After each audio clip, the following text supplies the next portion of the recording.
दोस्तों ज़्यादातर इंडियंस को ये लगता है कि 1947 में जब देश का बंटवारा हुआ, मोहम्मद अली जिन्ना पाकिस्तान का फाउंडर ये सोचकर खुश हुआ होगा कि कई सालों से जो उसकी मुहिम थी पाकिस्तान को बनाने की, वो फाइनली रंग लेकर आई है।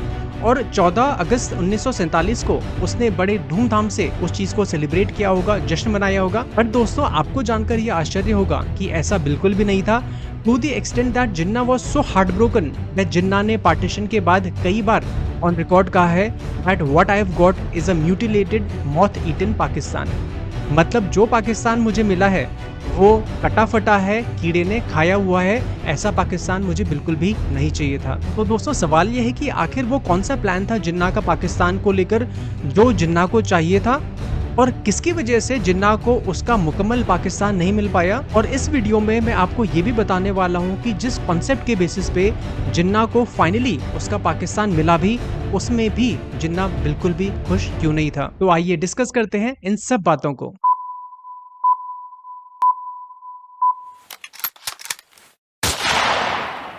Hello everyone, welcome to my channel. If you have not subscribe to my channel, do subscribe and also press the like button, क्योंकि दोस्तों आज मैं आपको एक बहुत इंटरेस्टिंग चीज बताने वाला हूं जो जनरली हमको हमारे इंडियन हिस्ट्री टेक्स्ट बुक्स में नहीं पढ़ाया जाता है। दोस्तों, एज एन इंडियन आपको इस बात का दुख भी ना कभी अपनी जिंदगी में जरूर हुआ होगा कि हमारे देश का एक बहुत बड़ा भूभाग पाकिस्तान में चला गया है। उस टाइम पे वेस्ट पाकिस्तान और ईस्ट पाकिस्तान, आज पाकिस्तान और बांग्लादेश। लेकिन दोस्तों, अगर मैं आपको ये बताऊं कि इससे बड़ा भूभाग हमारा पाकिस्तान के पास जा सकता था अगर जिन्ना की बात मान ली जाती, तो शायद आपको थोड़ा सा रिलीफ मिलेगा ये सोच के कि हमारे लीडर्स ने पार्टीशन के टाइम पे जो निगोशिएशंस की हैं वो इतनी अच्छी तरीके से की हैं। एंड बाय द वे, उनको क्रेडिट बिल्कुल मिलना चाहिए इस बात का, विदाउट एनी वाइसेस, और हमारे देश की मैक्सिमम टेरिटोरियल इंटीग्रिटी मेंटेन्ड रही। दोस्तों, 1940 में मुस्लिम लीग का लाहौर सेशन होता है, जिसमें Muslim League formally first time Pakistan की डिमांड रेज करती है कि हमको मुस्लिम्स के लिए सेपरेट होमलैंड चाहिए। Jinnah was a sole spokesman, as used to say, for himself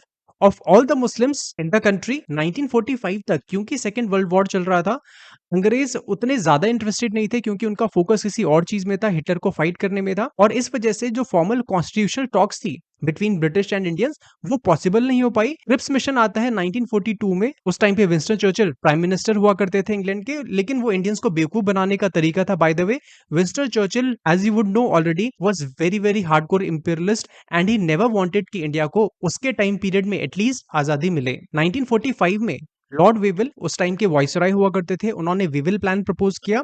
Shimla में कॉन्फ्रेंस भी होती है उसको डिस्कस करने के लिए, लेकिन मुस्लिम लीग और कांग्रेस के बीच में डिफरेंसेस क्रिएट हो जाते हैं। 1946 में एक बहुत हाई पावर्ड मिशन इंडिया में आता है, जिसको कैबिनेट मिशन कहते हैं। 3 मेंबर्स हुआ करते थे, कैबिनेट मिनिस्टर्स हुआ करते थे ब्रिटेन के, और इंडिया को वो बेसिकली इंडिपेंडेंस देने के लिए आए थे। बट उससे ज्यादा इंपॉर्टेंट, मुस्लिम्स और हिंदूज के बीच में जो इशू चल रहा था, कांग्रेस और मुस्लिम लीग के बीच में जो पाकिस्तान की डिमांड चल रही थी मुस्लिम लीग की तरफ से, एंड ऑफ कोर्स कांग्रेस नहीं चाहती थी कि देश का विभाजन हो। लेकिन दोस्तों, जब कैबिनेट मिशन भी फेल हो गया और कांग्रेस को भी इस बात का रियलाइजेशन हो गया कि देश का बंटवारा करने में ही सबकी भलाई है, इससे पहले कि देश में सिविल वॉर हो, देश का बंटवारा कर देना चाहिए, इन लोगों को इनका पाकिस्तान दे देना चाहिए। 20 फरवरी 1947 को क्लेमेंट एटली प्राइम मिनिस्टर हुआ करते थे ब्रिटेन के, उन्होंने डिक्लेयर कर दिया पार्लियामेंट में कि अब हम इंडियंस को इंडिपेंडेंस देने वाले हैं, इंडिया से हम अपना सामान पैक करने वाले हैं। अब जब सब मेंटली इस बात के लिए प्रिपेयर्ड हो गए 1947 में कि देश का बंटवारा होना ही होना है, क्योंकि दोस्तों पूरे देश में कम्युनल दंगे भड़क रहे थे, बड़े लेवल पे खून खराबा चल रहा था, कत्लेआम चल रहा था, पर्टिकुलरली नॉर्थ इंडिया में, और उसमें भी पंजाब और बंगाल में। तो जिन्ना ने अपने पाकिस्तान की डिमांड पुटअप करना स्टार्ट कर दिया, और जो पाकिस्तान का नक्शा जिन्ना ने प्रेजेंट किया है वो बेसिकली आज के हिसाब से हम इंडियंस को बहुत शॉकिंग लगेगा, but this is the original map that he proposed for his Pakistan. North west में जितने भी मुस्लिम मेजॉरिटी एरिया से, including the whole of Punjab, मतलब अनडिवाइडेड पंजाब, और नॉर्थ ईस्ट में अनडिवाइडेड बंगाल एंड असम, इन सब एरियाज को जिन्ना चाहता था पाकिस्तान में आए। और यही नहीं दोस्तों, जिन्ना ये भी चाहता था, क्योंकि ये दोनों एरियाज लगभग 1300 किलोमीटर के डिस्टेंस से सेपरेटेड थे, जिन्ना चाहता था एडमिनिस्ट्रेटिव ईज के लिए इन दोनों टेरिटरीज को जोड़ने के लिए बीच में इंडिया के थ्रू एक कॉरिडोर दिया जाना चाहिए, और वो कॉरिडोर नॉर्थ से होते यूपी और बिहार वाले एरिया से होते हुए बंगाल को कनेक्ट करेगा। ये मैप दोस्तों जिन्ना ने माउंटबैटन को प्रेजेंट किया। इनफैक्ट 20 मई 1947 को जिन्ना ने ऑन रिकॉर्ड, रॉयटर्स के एक रिपोर्टर हुआ करते थे, डून कैम्पबेल उनका नाम था, उनको ऑफिशियली ऑन रिकॉर्ड जिन्ना ने कहा है that this is the Pakistan I want, north west north east बीच में कॉरिडोर इंडिया से पास होते हुए। ये बात दोस्तों जब नेहरू को पता चली, Nehru was extremely furious. Nehru ने कहा this is fantastic and absurd. और पटेल को दोस्तों जब ये बात चली तो Patel was even more furious. Patel ने कहा दिस इज फैंटास्टिक नॉनसेंस। अब क्योंकि कांग्रेस नहीं चाहती थी कि इंडिया का डिवीजन हो और मुस्लिम लीग चाहती थी कि देश का विभाजन हो, इन दोनों के बीच में स्टेलमेट हो गया, तो जिन्ना को लगा कि अगर उसको पाकिस्तान चाहिए तो ये तो वैसे ही पॉसिबल नहीं है। कांग्रेस के लीडर्स इतने बेवकूफ तो नहीं है कि जो वो चाहे वैसा ही वो नक्शा पास कर देंगे। डिसअपॉइंटेड होके दोस्तों जिन्ना ने ये डिमांड करना स्टार्ट कर दिया, ठीक है मुझे बीच में कॉरिडोर नहीं चाहिए, लेकिन मुझे पूरा पंजाब और पूरा बंगाल चाहिए सो दैट इनकी सैंक्टिटी मेंटेन रहे। क्योंकि जिन्ना का बोलना ये था कि यहाँ के लोगों की first and foremost identity Bengali या पंजाबी है रादर देन हिंदू और मुस्लिम। तो जब ये बात लॉर्ड माउंटबैटन को पता चली, लॉर्ड माउंटबैटन ने जिन्ना को कहा कि वो पंजाबी या बंगाली या हिंदू और मुस्लिम से पहले तो इंडियन है, तो देश का तो बंटवारा होना ही नहीं चाहिए। और इस आर्ग्यूमेंट की वजह से जिन्ना का जो आर्ग्यूमेंट है वो नेचुरली वीक हो गया। और सरदार पटेल और नेहरू ने जिन्ना को ये बोला कि अगर आप रिलीजन के बेसिस पे जब कंट्री का विभाजन चाहते हैं तो ऐसा नहीं है कि आपके हिसाब से पूरा का पूरा प्रोविंस आपको दे दिया जाएगा जिसमें लगभग 48% हिंदूज हैं, 52% मुस्लिम्स हैं।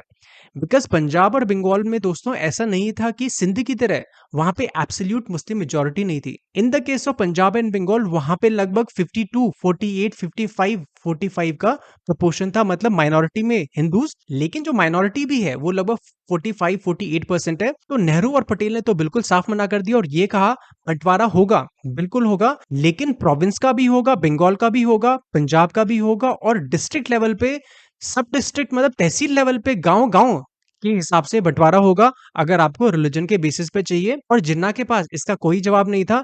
जिन्ना को फाइनली अग्री करना पड़ा। 3 जून 1947 को माउंटबैटन ने अपना प्लान पोज किया according to which Bengal and Punjab would be divided.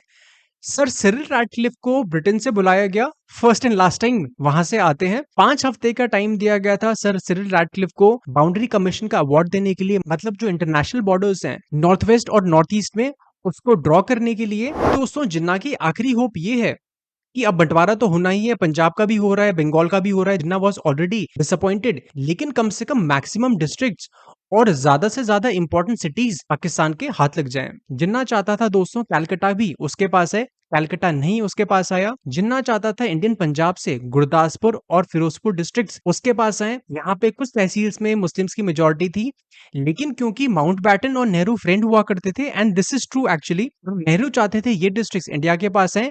Mountbatten ने सिरिल रैटक्लिफ को प्रेशराइज किया कि इन डिस्ट्रिक्ट्स को इंडिया के पास जाना चाहिए।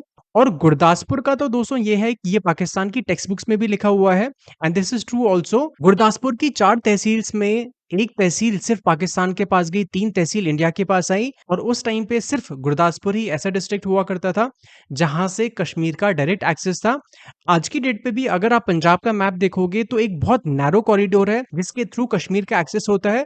अदरवाइज आपको पहाड़ी एरिया से हिमाचल प्रदेश से जाना पड़ेगा, जो आपको पता है it was almost impossible to go to Kashmir. Even today it's not a very practical route. तो दोस्तों जब फाइनली रैटक्लिफ अवार्ड आया 17 अगस्त 1947 को, जिन्ना वॉज रियली शैटर्ड। जिन्ना के हिसाब से हिंदूज और लॉर्ड माउंटबैटन ने मिलके उसके खिलाफ और पाकिस्तान के खिलाफ साजिश की है, वो नहीं मिला। और उस चीज को कॉम्पनसेट करने के लिए जिन्ना ने सबसे पहले जोधपुर के जो हिंदू राजा हुआ करते थे उनको पाकिस्तान में मिलने का इंसेंटिव दिया। उन्होंने कुछ कंफ्यूजन के बाद फाइनली इंडिया में मर्ज कर दिया अपने स्टेट को। सितंबर 1947 में जूनागढ़ के नवाब महाबत खान उसने पाकिस्तान के साथ इंस्ट्रूमेंट ऑफ एक्सेशन साइन कर दिया। और जिन्ना की ये कोशिश थी कि कम से कम कुछ एक्स्ट्रा एरिया तो पाकिस्तान के पास है, but then Sardar Patel the iron man of India, उन्होंने इंडियन मिलिट्री वहां पे भेज दी।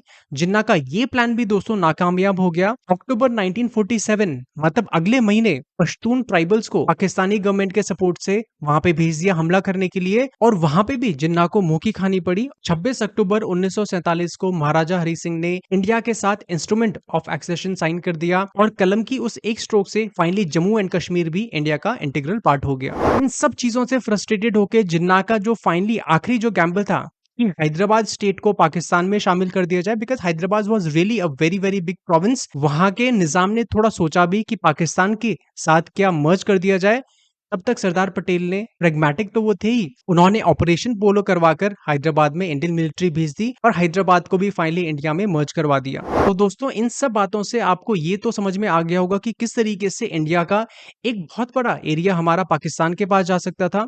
आजादी के बाद भी कई सारे प्रिंसली स्टेट्स पाकिस्तान के साथ जा सकते थे, लेकिन हमारे पॉलिटिशियंस पर्टिकुलरली सरदार पटेल के प्रेग्मेटिक एटीट्यूड की वजह से, उनके प्रेग्मेटिज्म की वजह से ये सब टेरिटरीज इंडिया में मर्ज हो गई और इंडिया को मिनिमम लॉस सफर करना पड़ा पाकिस्तान का जो हिस्सा है उसको देने के लिए। दोस्तों वीडियो अच्छा लगा हो लाइक जरूर करें and don't forget to subscribe to the channel. I will see you in another video. Till then take care, good bye, Jai Hind.